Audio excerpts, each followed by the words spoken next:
விஜயா பார்வதியை போய் பார்க்குறாங்க. ஆனால் பார்வதிக்கு விஜயா மேலே பயங்கர கோபம் இருக்குது. இங்கே விஜயா கிட்ட ஒரு வார்த்தை கூட பேசலை. நீ உன்னுடைய புது ஃப்ரெண்டுக்காக என்னை பற்றி கூட தப்பாக பேசுகிற அளவுக்கு வந்துட்டேனா? உன் கூட இனி எனக்கு ஃப்ரெண்டாக இருக்க விருப்பம் இல்லைன்னு அர்த்தம் தானே? அதனால தானே உன்னை இந்த வீட்டுக்கு வர வேண்டாம்னு சொன்னேன், கிளாஸ் வைக்க வேண்டாம்னு சொன்னேன். பின்ன எதுக்கு என்னை தேடி இங்கே வந்தேன்னு விஜயா கிட்ட வந்து ரொம்ப சத்தம் போடுறாங்க பார்வதி. இப்படி சத்தம் போட்டோன்னே விஜயா, நான் சொல்கிறது ஒரு நிமிஷம் கேளு. நீ இன்னொருத்தவங்க கூட ஃப்ரெண்டாக இருக்கிறது எனக்கு பிடிக்கல, அதனால தானே இப்படி செஞ்சேன்னு சொல்ல வரும்போது அதுக்கு ஒன்னே இங்கே பார்வதி சொல்கிறாங்க, அதுக்காக எந்த அளவுக்கு வேணாலும் போவியா விஜயா? உன்னை பத்தி இதே வார்த்தையை நான் சொல்லியிருந்தா உனக்கு எப்படி வலிச்சிருக்கும் அப்படின்னு பார்வதி சொன்னதுமே விஜயாவுக்கு ஒரு மாதிரி ஆயிடுது. இங்கே பாரு விஜயா, நான் அன்னைக்கு விளையாட்டுக்குன்னு சொல்லலை, திரும்ப மனசு மாதிரி உன்னை இந்த வீட்டுக்கு கூப்பிடுவேன், இல்லை நானே தேடி உன்னை வீட்டுக்கு வருவேன் மட்டும் நினைக்காத. நம்மளுடைய பல வருஷ நட்பு இந்த அளவுக்கு உடஞ்சு வந்து நிற்கிதுன்னா அதுக்கு காரணம் நீயும் உன்னுடைய புது ஃப்ரெண்டு சிந்தாமணியும். எப்படி இருந்தாலும் அந்த சிந்தாமணி கொடுத்த ஐடியாவால் தானே நீ இதெல்லாம் பண்ணியிருப்ப. கொஞ்சம் யோசிச்சுப்பார், அந்த சிந்தாமணி உன் குடும்பத்துக்கும் உனக்கும் எவ்வளோ பெரிய பிரச்சனைகளை கொடுத்துட்டு இருக்கான்னு உனக்கு இப்போ புரியாது. போக போக அவளாலே உனக்கு பெரிய பிரச்சனை வரும்ல, அப்பதான் உனக்கே புரியும். இனிமே கண்ணு முன்னாடி நிக்காது அப்படின்னு விஜயா கிட்ட பேசிட்டு பார்வதி கதவை இழுத்து முடியறாங்க.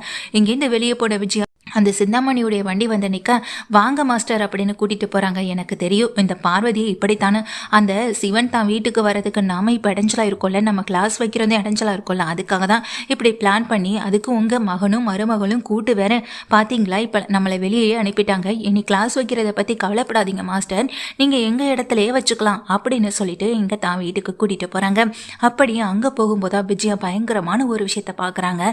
அந்த வீட்டில் சிந்தாமணி கூட இருக்குது. யாருன்னு பார்த்தா சிந்தாமணியை பார்க்க வரது யாருன்னு பார்த்தா தாங்கிட்ட தான் கணவர்கிட்ட கையெழுத்து வாங்கிட்டு போன இந்த மனோஜ் கடன் வாங்கியிருந்தா அந்த ஆள் தான்.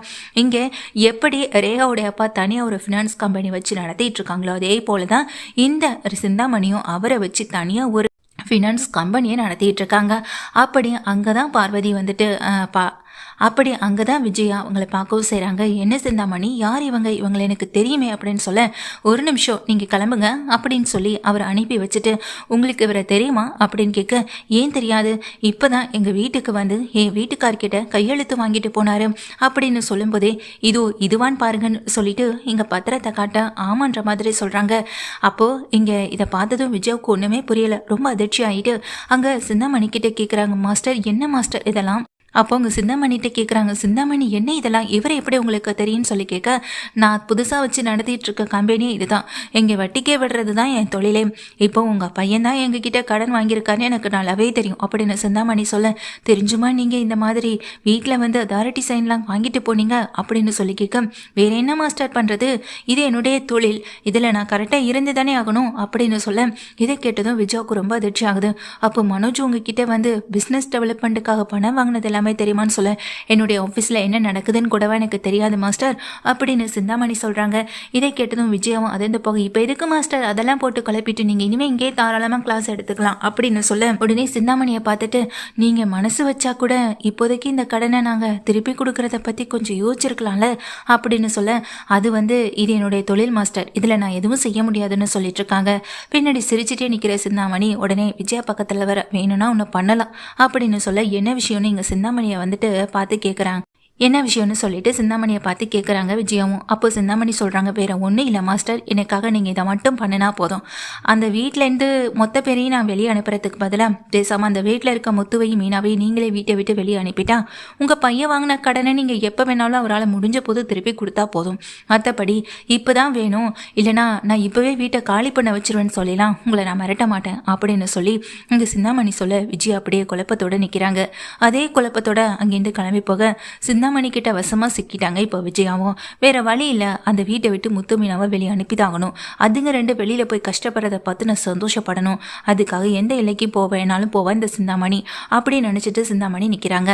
இங்கேருந்து போனதுக்கு பிறகு அங்கே வீட்டில் விஜயா அமைதியாக உட்காந்துருக்க, என்ன பார்வதியை போய் பார்த்தியா பேசினியா அப்படின்னு சொல்லி கேட்க, எதுவுமே பேசாமல் அமைதியாகவே இருக்காங்க. வீட்டுக்கு எல்லாருமே வந்துடுறாங்க. நான் ஒரு விஷயத்தை பற்றி பேசணும் அப்படின்னு சொல்ல, என்ன விஷயம்னு கேட்குறாங்க அண்ணாமலை. இந்த வீட்டை விட்டு முத்துவும் மீனாவும் இப்போவே வெளியே போகணும் அப்படின்னு சொல்ல, ஏன் என்னாச்சு, இப்போ எதுக்கு அவங்க இந்த வீட்டை விட்டு வெளியே போக சொல்கிறேன், ஏன் ஆண்டி நீங்கள் தப்பு பண்ணாலே அதுக்கு காரணம் முத்துதும் மீனாவும் தான் காரணமாக இருக்கணுமா, நீங்கள் செஞ்ச தப்புக்கு நீங்களும் சிந்தாமணி தானே காரணம் அப்படின்னு சொல்ல, இப்போ இந்த வீடு வீடு என் பேர்ல இருக்கு. இந்த வீட்டை விட்டு நாம எல்லாரும் மொத்தமா வெளியே போகணுமா, இல்ல இந்த வீட்டுல இருந்து முத்துவும் மீனாவும் மட்டும் வெளியே போகணுமான்றதை நீங்களே யோசிச்சுக்கோங்க அப்படின்னு விஜயா சொல்ல, முதல்ல சொல்ல வந்த விஷயத்த தெளிவா சொல்லு விஜயா அப்படின்னு அண்ணாமலை கேட்குறாங்க. அப்போதான் சிந்தாமணி சொன்ன விஷயத்தையும் சிந்தாமணி கிட்ட நடந்துட்ட விஷயத்தையும் எல்லாத்தையுமே சொல்றாங்க விஜயா. இப்போ சிந்தாமணி சொன்ன மாதிரி முத்துவும் மீனாவையும் நான் இந்த வீட்டை விட்டு வெளியே அனுப்பினா நாம எல்லாருமே நடு ரோட்ல நிக்க வேண்டியதா இருக்கும். நீங்க போட்டு கொடுத்த சைன் எதுக்காக தெரியுமா, இந்த வீட்டை அவங்க அபகரிக்கிறதுக்காக தான் அப்படின்னு சொல்ல, இது எல்லாமே உன்னால வந்தது தானே விஜயா அப்படின்னு சொல்ல, என்னால என்னங்க வந்துச்சு, இவ தான் பூ கட்டுறேன் டெக்கரேஷன் பண்றேன்னு வெளியே கிளம்பி போய் அந்த சிந்தாமணிக்கு எதிரியானா, அதான் இந்த சிந்தாமணி இதுங்க ரெண்டையும் பழி வாங்குறத நினைச்சு இப்ப நம்ம எல்லாரையும் பழி வாங்குற அளவுக்கு அந்த சிந்தாமணி யோசிச்சுட்டு இருக்கா. இப்ப கூட ஒன்றும் பிரச்சனை இல்லை, சிந்தாமணி என் கூட ஃப்ரெண்டா பழகினதுக்காக நாம எல்லாரும் கூட இந்த வீட்டில் இருந்துக்கலாம், கொடுக்க வேண்டிய கடனையும் கூட பொறுமையை கொடுத்துக்கலாம், ஆனா முத்துவும் மீனாவும் இந்த வீட்டில் இருக்கக்கூடாது அப்படின்னு சொல்றாங்க விஜயா. இதை கேட்டவுடனே முத்துவுக்கும் மீனாவுக்கும் ரொம்ப அதிர்ச்சியாக, அண்ணாமலையும் ரொம்ப சத்தம் போட்டு கத்துனாலும் கூட விஜயா தான் எடுத்த முடிவை தெளிவாக நினைட்டு இருக்காங்க. பக்கத்தில் எங்கள் மனோஜ் அம்மா சொல்கிற மாதிரி கேட்டானே, இந்த குடும்பத்துக்காக நீ எதுவுமே செஞ்சதில்லை, இதையாவது செய்ய மாட்டியான்னு மனோஜ் சொல்ல, ரோஹிணி மனோஜை பார்த்து கொஞ்சம் அமைதியாயிரும் மனோஜ் அப்படின்னு சொல்லி சமாதானப்படுத்துகிறாங்க.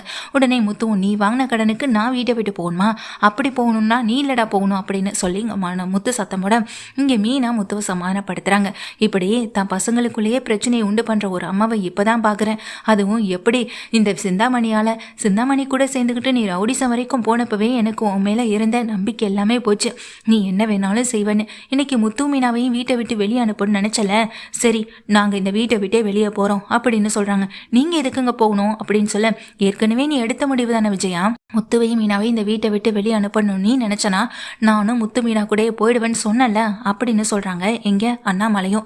இதை கேட்ட உடனேயே இங்க விஜய் அதிர்ந்து போக, இனி இந்த முடிவுல எந்த மாற்றமும் இல்லை, முத்து மீனா வாங்க கிளம்பலாம் அப்படின்னு சொல்லி அந்த வீட்டிலேருந்து கிளம்பும் போதுதான் பார்வதி வீட்டு வாசல் வந்து நிற்கிறாங்க.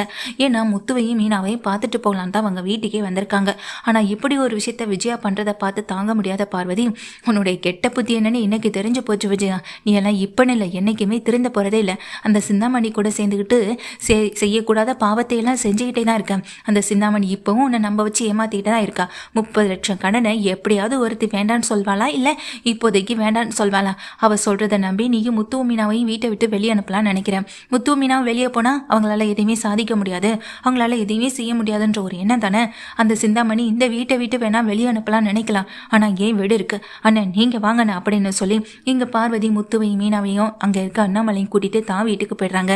இங்க விஜயாவுக்கு என்ன பண்றதுனே தெரியல, ரொம்ப சோகத்தோட நிக்கிறாங்க. சிந்தாமணி அந்த டைம்ல கால் பண்ண, கூடவே என் புருஷனும் போயிட்டார் அப்படின்னு சொல்லி, அவரெல்லாம் ரொம்ப நாளும் உங்களை விட்டுட்டு இருக்க முடியாது, நிச்சயமா அந்த வீட்டுக்கு திரும்பி வந்துடுவார், பார்த்துக்கிட்டே இருங்க, முத்துவும் மீனாவும் வெளியே போனாங்களே தங்குறதுக்கு வீடு இல்லாம அங்கேயும் இங்கேயும் அலையணும், அதை நான் பார்த்து ரசிக்கணும் அப்படின்னு சொல்ல, ஆமா நீங்க சொன்னதை நம்பி நான் பண்ணதான் மிகப்பெரிய தப்பா போச்சு, முத்துவை மீனாவை அனுப்பினா மட்டும் நான் சந்தோஷமா இருந்திருப்பேன், கூடவே அவரும் போயிட்டாரு, பத்தாத்துக்கு இந்த பார்வதி தான் வீட்டுக்கு கூட்டிட்டு போறேன்னு சொல்லி அவங்க எல்லாரையுமே அழைச்சிட்டு போயிட்டான், வீடு இல்லாம அலையிறது அவ கிடையாது அப்படின்னு சொல்லி இங்க விஜயாவும் சொல்லிட்டு போனை கட் பண்ண, சிந்தாமணி தான் நினைச்ச பிளான் எதுவுமே நடக்கலைன்னு அவங்களும் போனை வச்சிடறாங்க. இருந்தாலும் இந்த பக்கம் ஒரு கடன் வாங்கியிருக்கிறது அவங்களுக்கு ஒரு விதமான சந்தோஷமா தான் இருக்கு சிந்தாமணிக்கு. இந்த நேரத்தில் அங்க போனதுக்கு பிறகு முத்துவும் மீனாவும் அந்த வீட்டில் இருக்காங்க, கூடவே அங்கே அண்ணாமலையும் இருக்காங்க. அந்த நேரத்தில் தான் எங்கள் சித்தார்த் வந்துட்டு வராங்க.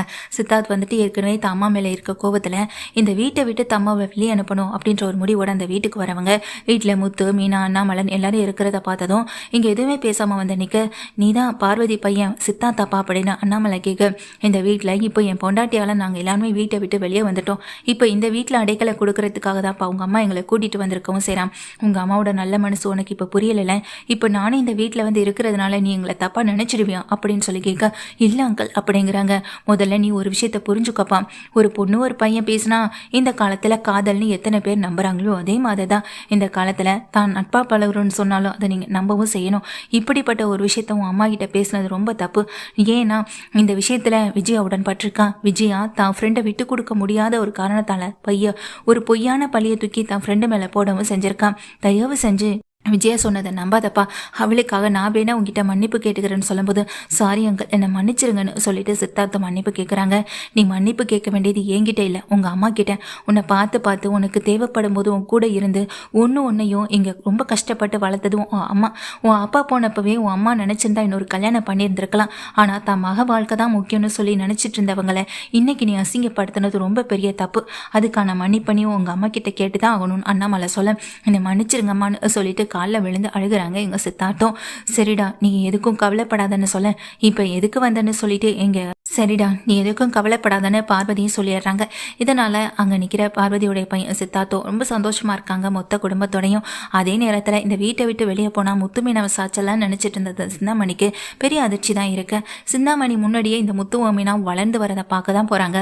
அந்த வீட்டுல அண்ணாமலை முத்து மீனை இல்லாத வாழ்க்கைய இனிமே விஜயா எவ்வளவு கஷ்டம்னு புரிஞ்சுக்க போகவும் செய்யறாங்க. ஏன்னா மனோஜ் வந்துட்டு அந்த அளவுக்கு பணத்தை கொடுத்து பாத்துக்க கூடிய ஆளும் இல்லை. இனி அவங்க இல்லாத வாழ்க்கை எப்படிப்பட்ட நரகம்ன்றது இனி விஜயாவுக்கு போக போக தெரியும்.